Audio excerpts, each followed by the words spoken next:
Another top question that I get asked a lot is where do we get started when we're sitting there with the case in a case solving competition or that type of environment? Where do we get started? What do we do as a team? And in this video, that's what I want to talk about is how do we get through that resolution? What questions do we need to answer? So what are really the steps to case solving? And so the first piece is really about positioning in the problem statement.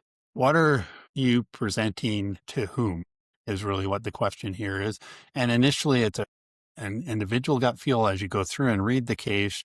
You want to think about who you're going to position to it, who's the audience, what's the date, you are, where you are, and you want to be specific with those things. And then really ask questions about what business is the company in, how does it make money, list the key issues, list your solutions. And then you want to go through that as a team and decide this is our positioning, this is the business the company is in, how does it make money, what the problem statement is, this is our proposed solution. Other videos, I'm going to talk a little bit more about what company or what business the company is in. But thinking about that as McDonald's being in real estate, or in Alberta, we got an organization, a rescue helicopter organization that's called Sorry Air Ambulance that's in the business of saving lives.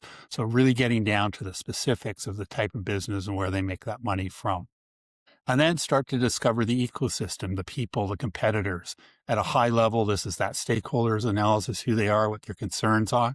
But you can also get more specific and talk about the customers, the competitors, who they are, what their strategies are. On the customer side of it, customers and who they are, or are they consumers as you go along. Thinking about supply chain and distribution, the raw materials, where they are, how they're procured, what's the manufacturing assembly process, really going through what does that supply chain and distribution part look like? What's the marketing and the product journey? What's the unique selling proposition? What are the different target markets? What's the pricing? What does the packaging look like? What are the sales channels? What are the advertising channels? And be very specific in terms of that. It's not just social media. It's the actual platform that you're starting to talk about with that.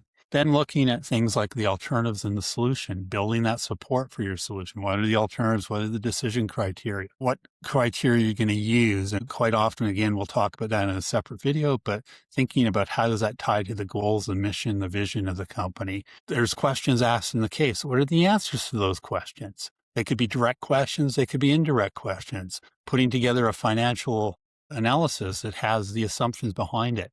What are the outcomes? What are the choices in terms of finances between the different alternatives? What does it cost? And again, going back to what assumptions do you make? And then once the solution is implemented, what does the organization do next? And again, we're going to talk about that in a separate video where you have to be very specific in terms of this is our solution for today.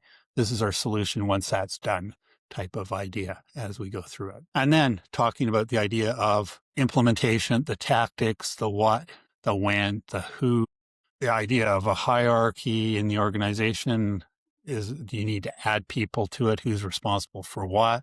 Breaking it down into the timeline in terms of short, mid, and long term, being very specific in terms of the timing of that, being very detailed, what are the tactics involved, what are the KPIs, how do you connect those tasks that you're doing to measure success, and how are they tied to the success factors along the way in terms of the actual impact that happens down the road.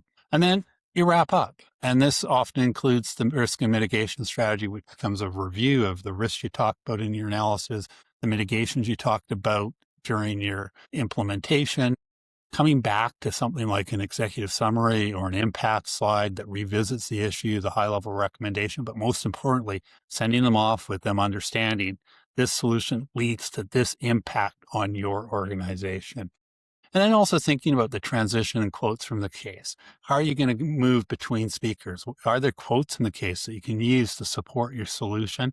And then think about the anticipated questions that judges may have. And again, you may set yourself up with backup slide or exhibit type of slides with some answers in terms of, not we anticipated this question because we didn't have enough time to cover it in full detail, or we're expecting the judges to ask for more detail on a specific question. Add those slides to it. It looks like you've actually thought about it. It also, I think, helps in terms of what you present. It makes you appear better as you go through and do your presentation because you've thought about the questions that your judges are going to ask and you've at least answered them on a high level. And then having thought about it when they ask the actual question, you can get a little bit deeper into your thoughts about that question.